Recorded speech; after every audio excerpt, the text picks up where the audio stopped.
Mary Mac, all dressed in black, with silver button up and down her back. And she asked her mother for 50 cents. I see the elephant jump that fence. He jumped so high, until he reached the sky, and he didn't get back until the 4th of July. Oh, Mary Mac, y'all dressed in black, silver button, yeah, up and down her back.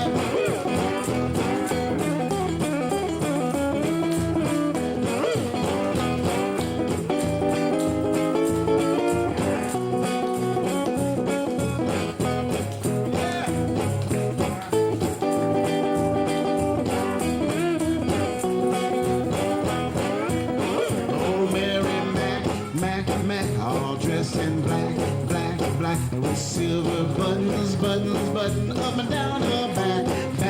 And she asked her mother for 50 cents. I see the elephant jump that fence. He jumped so high, until he reached the sky, and he didn't get back until the 4th of July. Oh, Mary Mac, y'all dressed in black, silver button, yeah, up and down her back.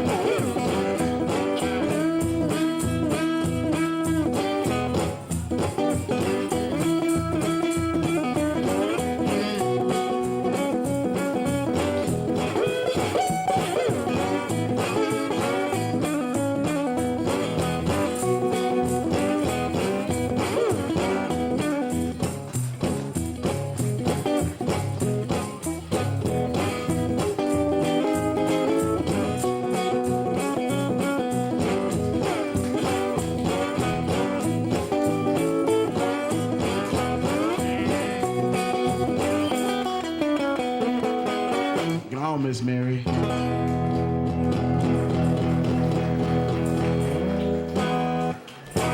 Yeah. You guys having a good time? Y'all having a good time? Say yeah. All right now. Yeah, my name is Michael D. McCarty. I'm a storyteller. I'm telling a variety of stories for Black History Month. So this is a folk tale from a country called Zimbabwe, located in the south of Africa. And it's a story that I call A Strange Creature. And it goes like this. There were more than enough people to tell this young boy what to do. There was his mother, his father, his older brother, his grandfather, and then there was his aunt. And his aunt just seemed to live to tell him what to do. All day long she'd be, I want you this, I want you that, you go over here, you give me this, you give me that, all day long. And just like the Energizer Bunny, she kept going and going and going. And he was tired of hearing it. Sometimes he thought he would go to the local medicine man, he would get some kind of a herb or potion, and when he gave it to his aunt, it would like, shut her up. A lot of parents have asked me where they can get that potion. We'll talk later. Sometimes he thought when he got to be older, got to be bigger, had a little more bass in his voice, he would go up to that auntie and he would yell at her like she always yelled at him. But he didn't do any of these things because his parents had taught him to be an obedient young man, respectful of his elders, and besides, said the father, the only joy she gets is yelling at you. It keeps her out of my hair, so you just gonna have to put up with it. And he did. But one day, she asked him to do something that he really didn't want to do. She wanted him to leave their village and go deep into the woods to pick some fruit. Now the word was that in this area of the forest there were some caves. And it was said that in one of these caves there lived a strange creature. A creature with a humongous mouth and a humongous belly who liked to eat people just like you. So do you think that boy was happy to go? No. Oh, no. But because he was an obedient young man, he went. So there he was that morning outside those caves picking fruit. But all the while that he was picking fruit, monster radar. Suddenly, there was a rustling in the bushes. And then there it came out of nowhere. The strange creature with the big mouth, the big belly, and bad breath. I'm talking major league bad breath. This creature's breath was so bad that every time he went, roar, trees caught on fire.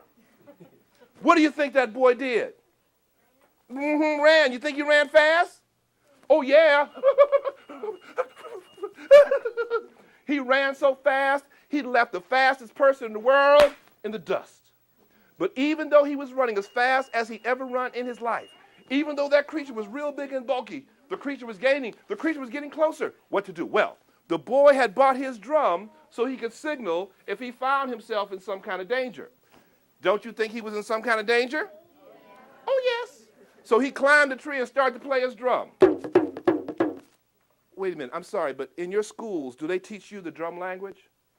Oh, okay, I'll translate for you. Don't worry, I'll translate for you. That means, help! There's a strange creature after me!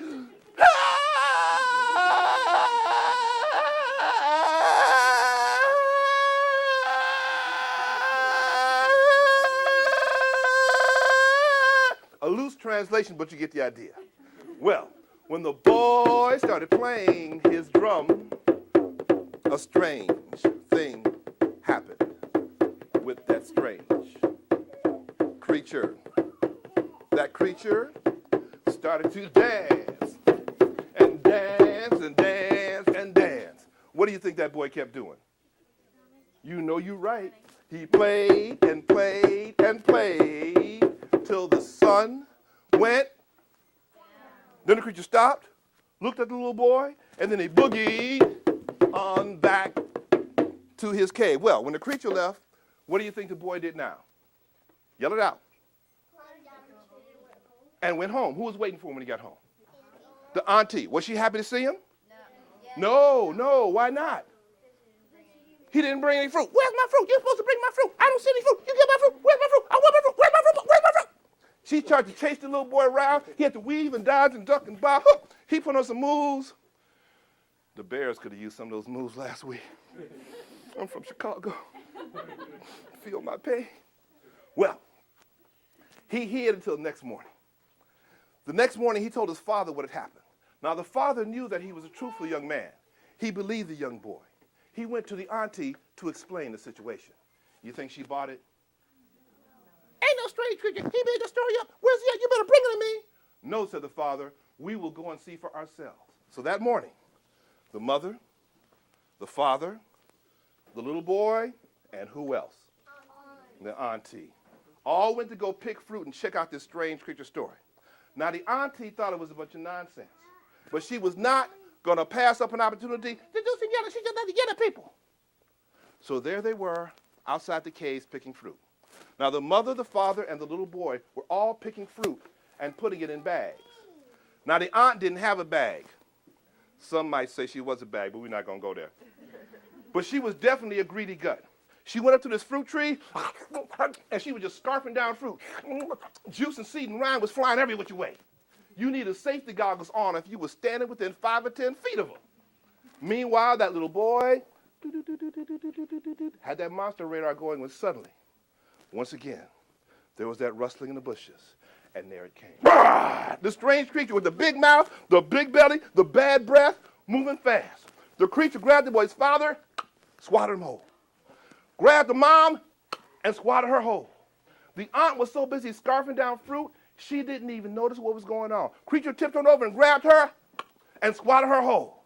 Then he looked at the little boy and said, "Cookie," and started going after that boy. What do you think that boy did? You know you're right. He got that drum and he started to play. And what did the creature do? Dance. Yeah. But the little boy, he was so upset because he just seen his mother and his father swallowed whole by the strange creature. But he wasn't upset about the auntie. That was cool. But because he was upset, when he played his drum, he played it real fast. Now this creature had rhythm and was keeping up with that beat. That big old belly was going wooga wooga, wooga wooga, wooga wooga, wooga wooga, wooga. People getting tossed around every which way. Now if any of you has ever found his or herself in a situation where you swallow, let's say, 2 or 3 people whole, and then you started doing some boogieing, You might know what happened next. The creature went.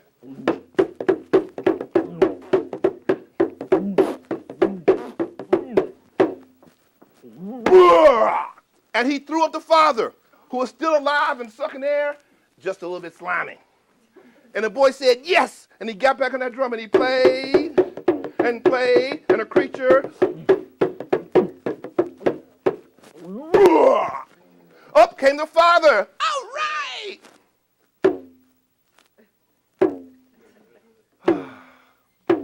Why did he play his drum so slow? Yell it out.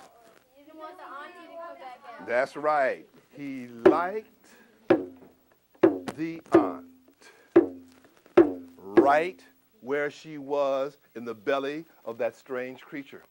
But the boy's father said, son, you must play your drum fast. You have to get your auntie back. I have to. It's so peaceful. Can't we just take the creature home instead? No. You must get her back. And he was, after all, what kind of a young man? Obedient. And so grudgingly, he played, and the creature.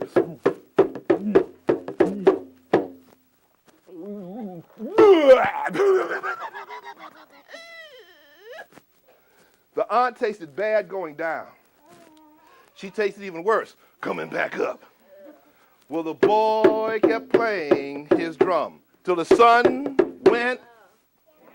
And then what did the creature do? He boogie oogied. All right. We advanced now. We boogied on back to his cave. Well, when the creature left, now another strange thing happened. This time with the auntie. She wasn't yelling anymore. Something about being down in the belly, that strange creature had chilled her out big time. And from that day on, she never yelled at the young man again. He had saved her life. Thus we are left with the typical fairy folktale type ending.